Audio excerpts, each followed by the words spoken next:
My father-in-law looked straight at me and said I should be thankful they let me sleep in their garage. I was holding his grandchild, his own blood, just 8 months old, with her father's eyes and my stubborn chin. This man, wearing a $3,000 suit and standing in his perfectly kept backyard, expected me to say thank you for a small cot placed next to a lawn mower. My name is Susie Uno. I am 29 years old, and 3 months ago, I made the biggest mistake of my life. I moved into my in-laws' house after my husband, Tyler, was deployed to Germany. When Tyler first suggested it, it didn't sound too bad. He was leaving for 14 months. We had a 5-month-old baby. His parents owned a big house with 3 empty bedrooms. His mother, Phyllis, even cried when she offered. She said she wanted to help. She said, "Family takes care of family." What she didn't say was that I would become their unpaid worker, their emotional punching bag, and their personal ATM. I gave up our apartment to save money for our future home. Tyler and I had been married for 2 years, and we were finally becoming stable. We had $47,000 in our joint account, enough for a down payment on a small home when he returned. Then I moved into the Brennan house. You know the kind. Huge columns in front that served no real purpose. A circular driveway built only to impress. A house that loudly says, "We have money," but quietly admits most of it is credit card debt. Still, from the outside, it looked impressive. I would soon learn that appearances were everything to the Brennans. The first week went smoothly. Phyllis showed me a comfortable guest room. Gerald helped carry my bags. Tyler's older sister, Brooke, even brought a casserole. I thought maybe I had judged them too quickly. By the second week, things changed. Phyllis explained that the guest room was actually meant for her sister's visit. She asked if I would mind moving to the space above the garage. Just for a short time, she said. That space turned out to be unfinished storage with a camping cot and a space heater that barely worked. It was so cold I felt like I could store ice cream up there without a freezer. Still, I told myself it was temporary. Then they took my car. Or rather, they talked me into letting them keep it safe.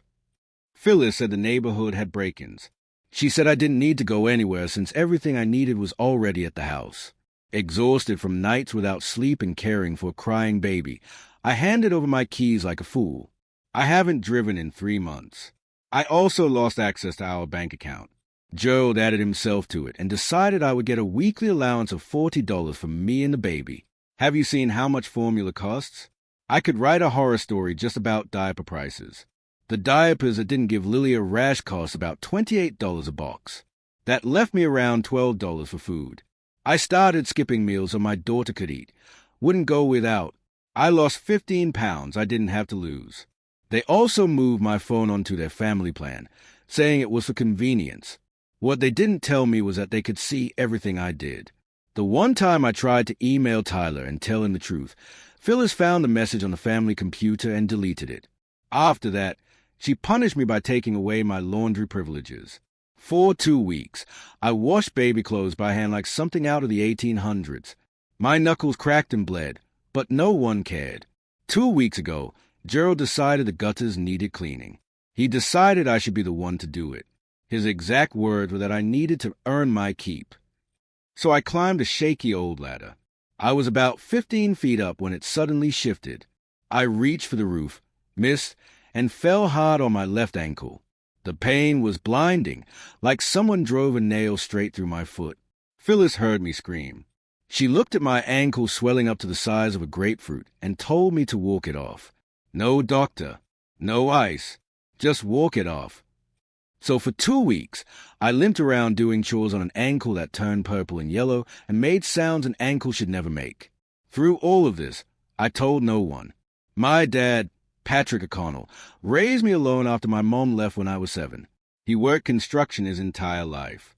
He built houses, built buildings, and in a way, he built me. He taught me to be strong, independent, and never let anyone push me around. And yet here I was, being pushed into the ground. I couldn't tell him. The shame would have destroyed me. Then last Friday, my dad drove 200 miles to surprise his granddaughter for her unofficial 8-month birthday. He arrived just as I was limping across the lawn, Lily on my hip and groceries in my other hand. I had walked 2 miles to the store and back because I didn't have a car. My ankle was screaming, and my father saw everything. He watched me struggle up the driveway. Then he asked where my car was. I told him Tyler's parents had taken it, and that I was lucky they let me stay. My father's face went through about 7 emotions in 3 seconds. Confusion, anger, rage, more rage, and then something that scared me more than all of them. Calm. The kind of calm that comes right before a hurricane hits land. He opened his truck door and said 4 words that changed everything. "Get in the car. We're fixing this tonight." I didn't know what he meant, but the look in his eyes told me the Brennans had just made a very serious enemy. And Patrick O'Connell did not lose fights. Ever.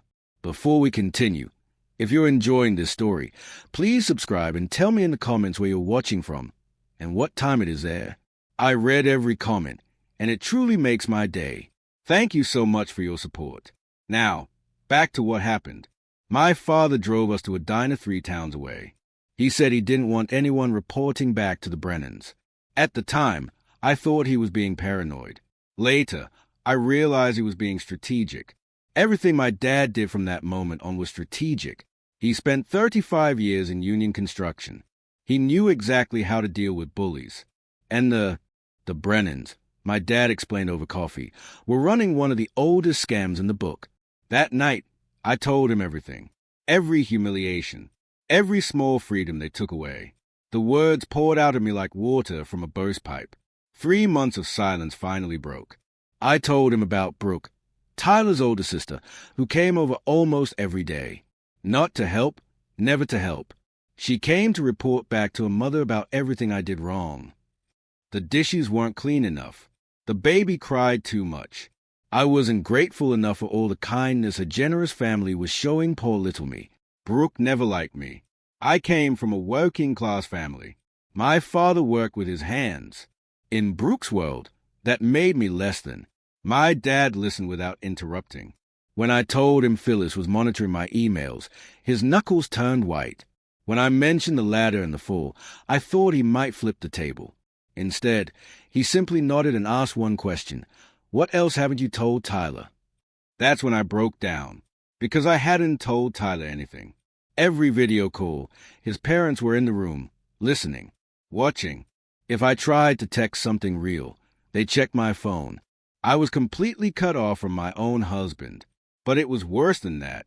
Phyllis called Tyler regularly from her own phone, praising how wonderful everything was. She told him how happy I seemed, how grateful I was. She made it sound like I was thriving.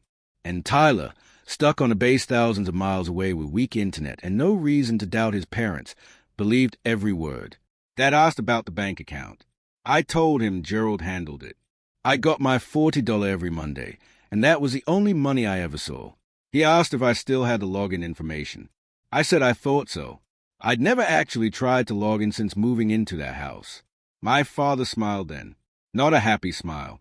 The kind of smile a chess player gives when they see checkmate coming in 3 moves. He put cash on the table and said we were going to Kinko's. Kinko's at 11 at night is a strange place. There was a guy in a bathrobe making copies of something I didn't want to ask about. And there was me, logging into a bank account I hadn't seen in 3 months. The numbers didn't make sense at first. We should have had about $47,000. Tyler's military pay had been depositing automatically. There should have been more by now, not less. But the screen showed $8,200. Almost $39,000 was gone.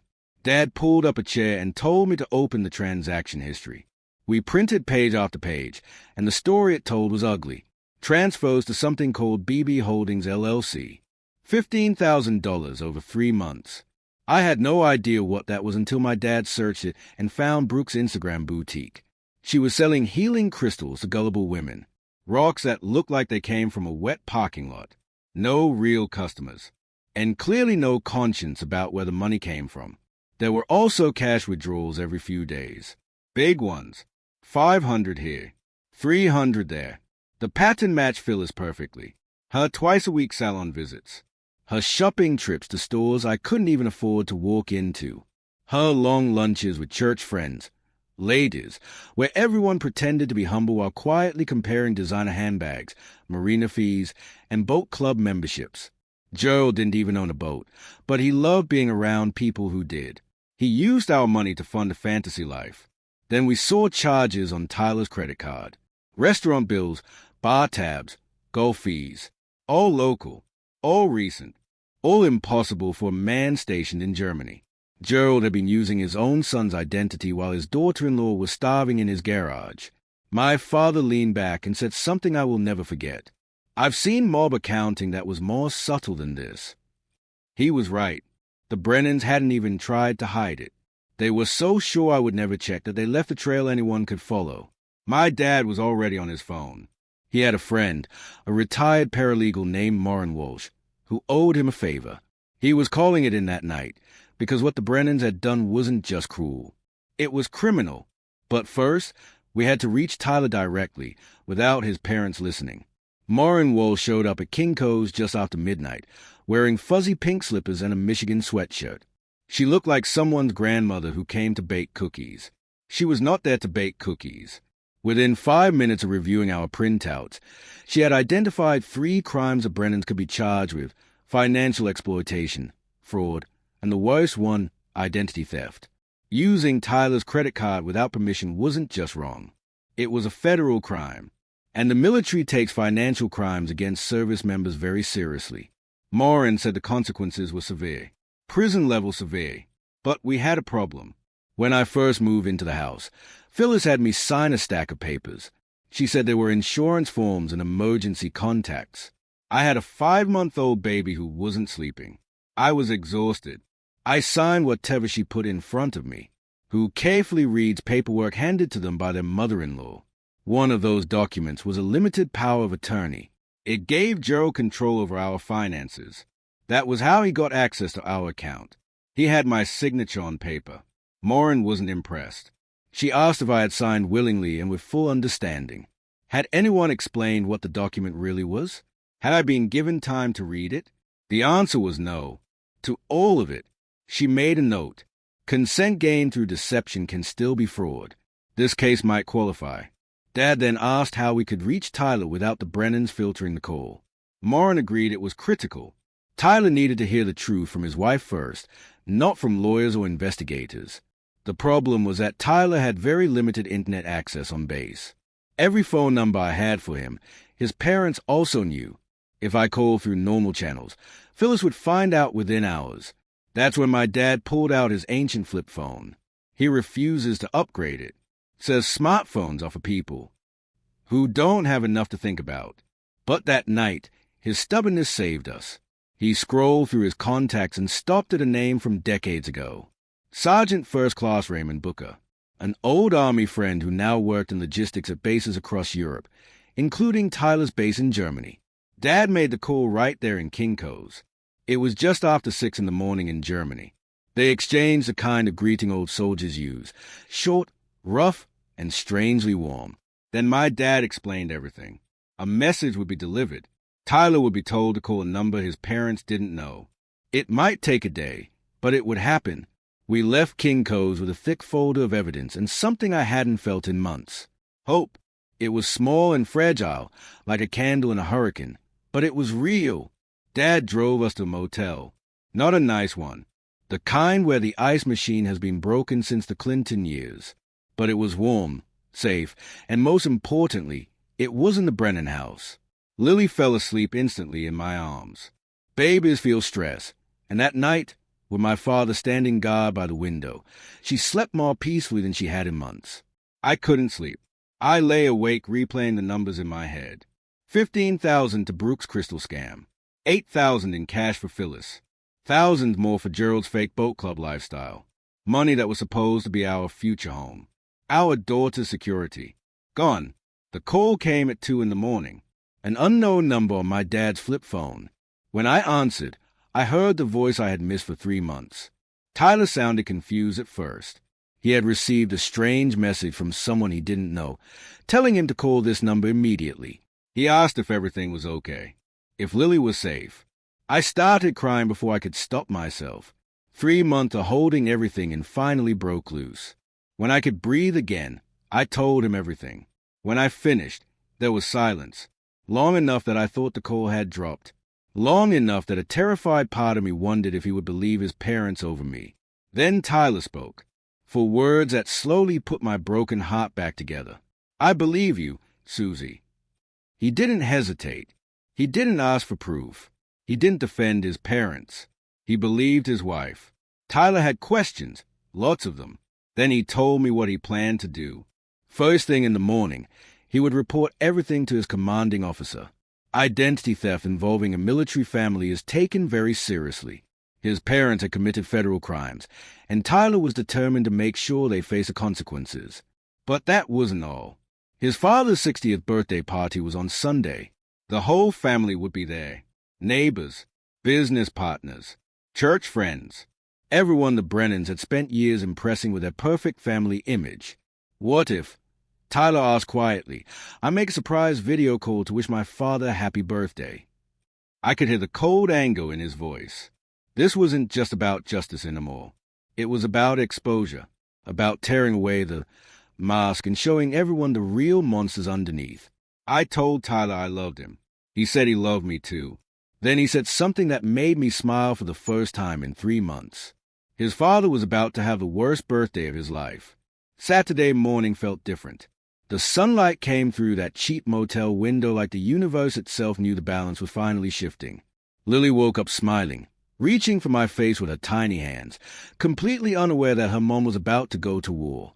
My dad was already awake. I'm not sure he slept at all. He had spent the night making phone calls, coordinating what he called the infrastructure of justice. He had spent 35 years building things. Now, he was building something else. The Brennans had no idea what they had unleashed when they messed with Patrick O'Connell's daughter. Tyler had been busy too. He called around 6 in the morning, right after meeting with his commanding officer. The military does not take identity theft against service members lightly. Tyler's CO listened to the entire story with a face like thunder, then connected him with JAG immediately. Within hours, Tyler had filed formal reports for credit card fraud and unauthorized access to our accounts. The wheels of military justice were turning, and once they start, they are very hard to stop. The first thing Tyler did was freeze every account. Savings, checking, credit cards, everything. Gerald would find out soon enough when his next restaurant charge got declined in front of his golf buddies. But by then, it would be far too late. No more transfers to Brooks' crystal scam. No more cash for Phyllis's shopping addiction. No more boat club memberships for Gerald's fantasy life. The bleeding had finally stopped. But freezing the accounts was only the beginning. Tyler wanted real accountability, and he had a plan. His father's 60th birthday party was the next day, Sunday. The entire extended Brennan family would be there. Neighbors from the expensive houses nearby. Business partners in casual designer clothes. Church friends bringing covered dishes. Everyone the Brennans had spent years impressing with their perfect family image. Tyler wanted to destroy that image in front of all of them. The video call was my idea. I told Tyler I would suggest it to Phyllis as a surprise. She would love it.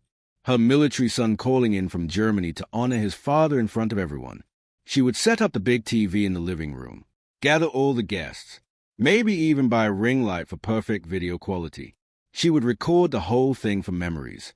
She would think of everything, except what Tyler was actually going to say. Around noon, Morin stopped by the motel with updates. A friend of Hayes, Detective Sullivan, had spent 20 years working financial crimes before retiring. He had reviewed our evidence informally and said there was more than enough for a full investigation. The power of attorney gained through deception, the unauthorized withdrawals, the identity theft. These weren't minor issues. They were felonies. Sullivan couldn't make arrests based on an informal review, but he could do something almost as valuable. He could show up at the party, ask questions, make the Brennan very nervous in front of everyone they'd spent years impressing. The formal investigation would take time, but the questioning could happen immediately. And having a detective appear at Gerald's 60th birthday, badge visible, asking about financial irregularities, that would send a message louder than any arrest warrant. Dad coordinated the timing.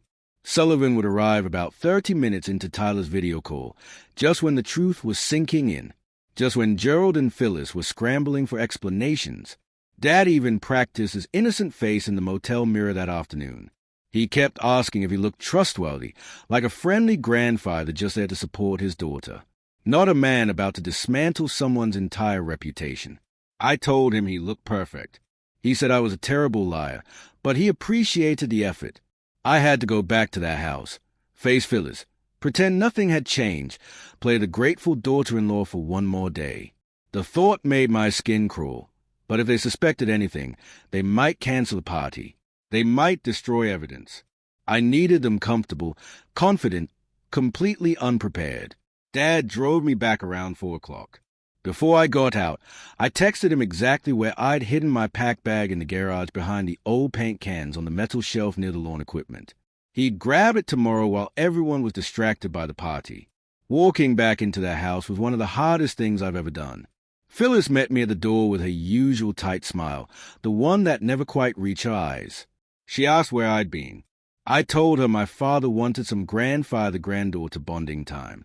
She seemed annoyed I'd left without asking permission, but had too much party preparation on her mind to push it. I waited until she was arranging centerpieces before making my move. I mentioned that Tyler had called my dad's phone since mine was acting up. He wanted to surprise his father with a video call during the party. Wish Gerald happy 60th in front of all the guests. You should have seen Phyllis light up. For a moment, I almost felt bad for her. Almost. She immediately started planning the big TV in the living room right after the cake cutting. She'd make sure everyone gathered. She'd even bought a ring light last month that would be perfect. It would be so special, she kept saying. I smiled and agreed. Oh yes, I said. It would definitely be something to remember. By the way, if this story is hitting close to home, please give it a like and share it with someone who needs to hear this. Your support helps me keep telling these stories. And trust me, what happens at that birthday party is something you don't want to miss. Sunday morning arrived gorgeous. Blue skies, light breeze, perfect temperature. Gerald's birthday couldn't have asked for better weather. The catering arrived early. The tent went up in the backyard. Flowers decorated every surface. It looked more like a wedding than a birthday. But Gerald never did anything small. Phyllis handed me a list at 8 in the morning. 37 tasks to finish before the guests arrived. She spoke to me like I was hired help. Actually, worse than hired help. At least hired help gets paid. I did every task perfectly. The model daughter-in-law. Quiet. Invisible. Guests started arriving around 2. Business partners. Neighbors bringing expensive wine. Church friends with covered dishes. Brooke arrived last, wearing an outfit that probably cost more than my entire closet. She air-kissed her parents like she hadn't seen them just 2 days earlier. I watched all of them. These were the same people who smiled at me during holidays while I was starving in their friend's garage. The same people who believed Phyllis's stories about my mental health. In just a few hours, they would know the truth. Gerald worked the backyard like a king holding court, accepting compliments about the party, the house, his successful life. He looked confident, untouchable, standing at the center of his perfect world. I wondered if he would later realize this was the last moment he was ever truly happy. At 4 o'clock, Phyllis announced it was time for the video call. Everyone needed to come into the living room. Her military son was calling from Germany to wish his father a happy 60th birthday. This was going to be so special. She was right. 53 people crowded into the living room. I counted them. Counting helped keep my mind off my pounding heart. Business partners stood in front, wanting to be seen. Church ladies grouped near the couch. Neighbors filled every open space. Gerald stood in the center. Champagne glass raised. Smiling like a man about to receive praise he believed he deserved. Phyllis connected the call with dramatic flair. The TV screen filled with Tyler's face. He was in his dress uniform, looking every bit the proud military son. The room erupted in applause. Someone even whistled. Gerald lifted his glass higher toward the screen. Tyler smiled, but something about that smile was wrong. There was warmth on the surface, but something cold underneath. I was probably the only one who noticed. I knew what was coming. "Happy birthday, Dad," Tyler said. His voice was calm, controlled. "I'm glad everyone is here, because I have some things I need to say." The room grew quiet. People leaned in, expecting a touching speech. A loving son praising his wonderful father. That is not what happened. Tyler started with the money. He spoke clearly, without emotion, laying out facts like a prosecutor. $4,000 to $7,000, he said. That's what my wife and I save for our future, for our first home, for our daughter. Then he paused. $8,200. That's what's left. A ripple of confusion moved through the room. Someone in this room stole nearly $39,000 from my family while I was serving my country overseas. The room went dead silent. Gerald's smile froze. Phyllis looked like she had swallowed something rotten. $15,000 went to BB Holdings, LLC. Tyler continued. That's Brooks' company. Dad, the one selling crystals on Instagram. The one that apparently needed my money to survive. Every head in the room snapped toward Brooke. The color drained from her face beneath the expensive makeup. Her mouth opened and closed, like a fish out of water. She looked at her parents, waiting for rescue. None came. $8,000 in cash withdrawals.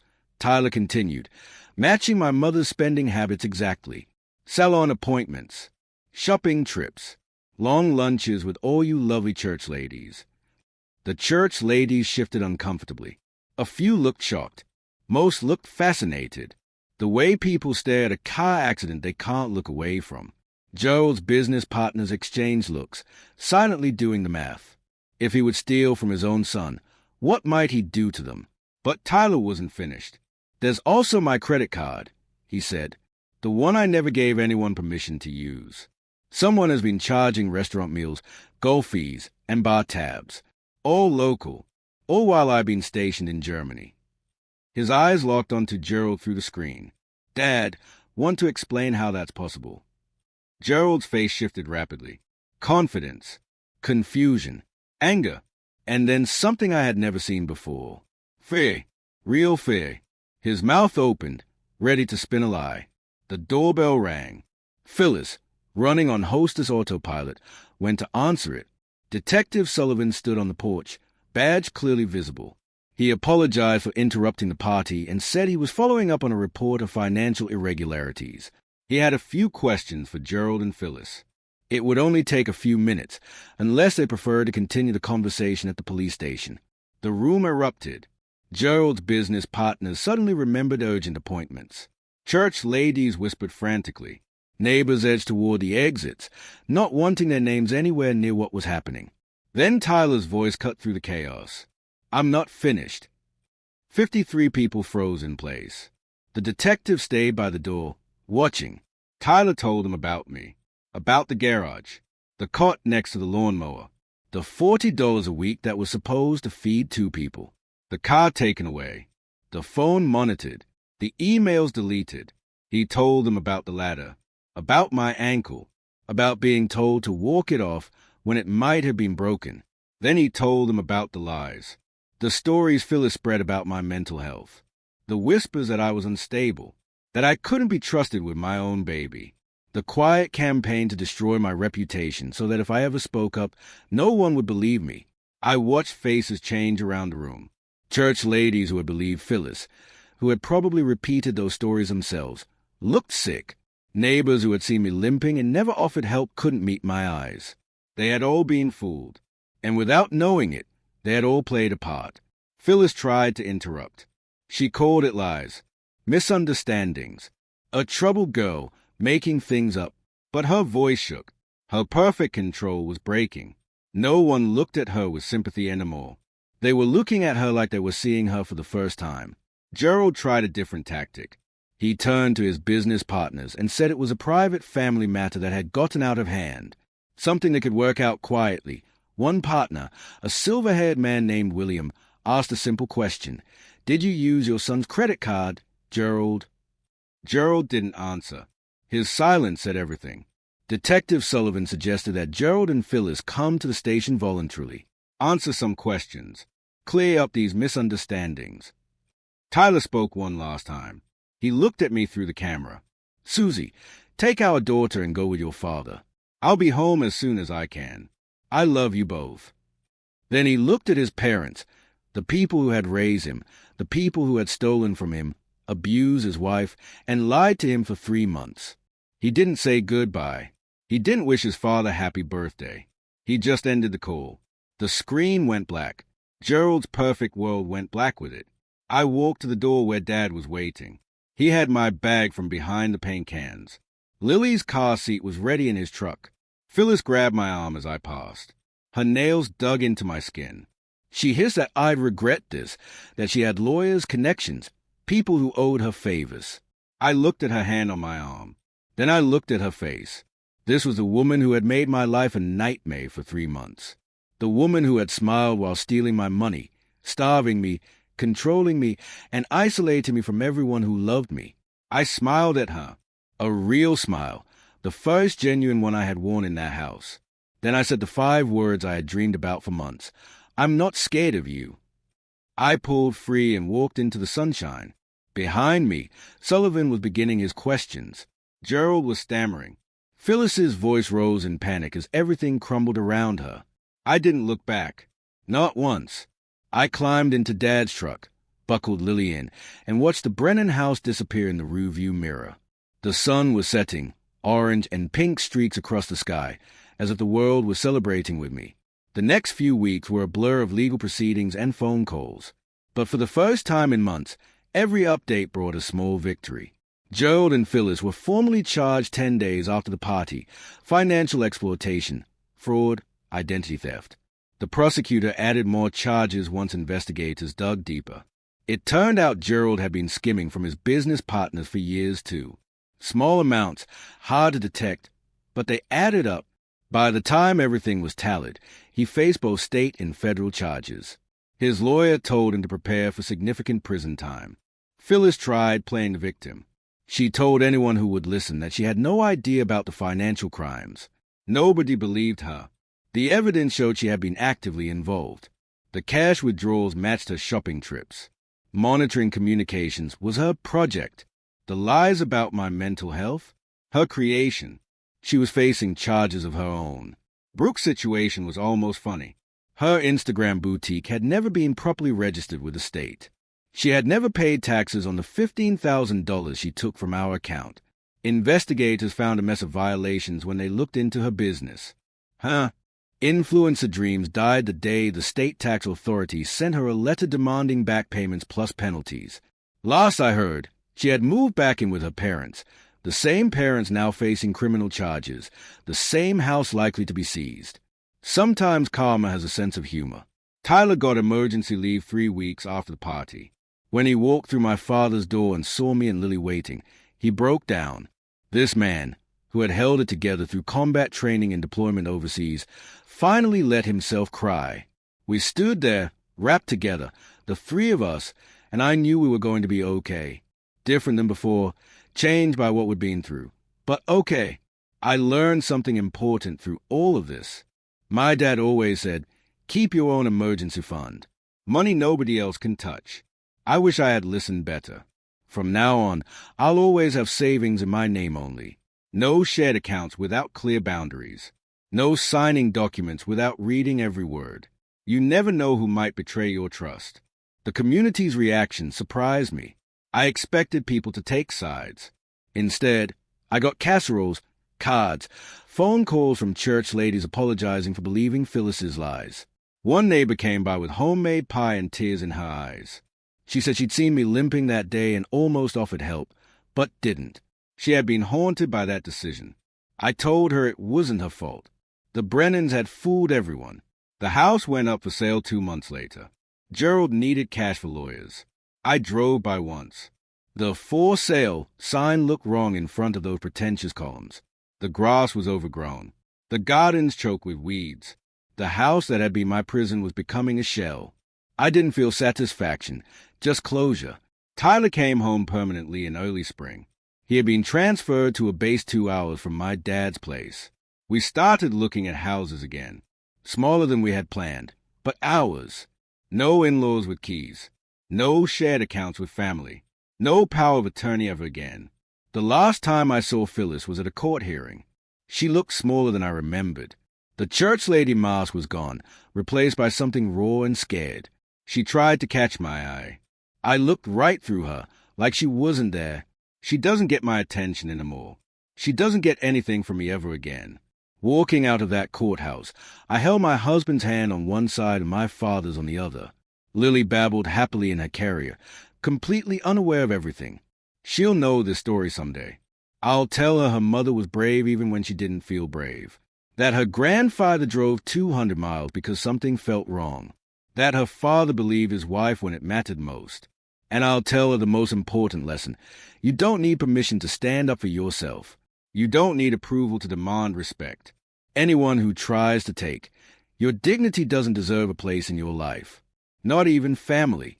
Especially not family who would hurt you.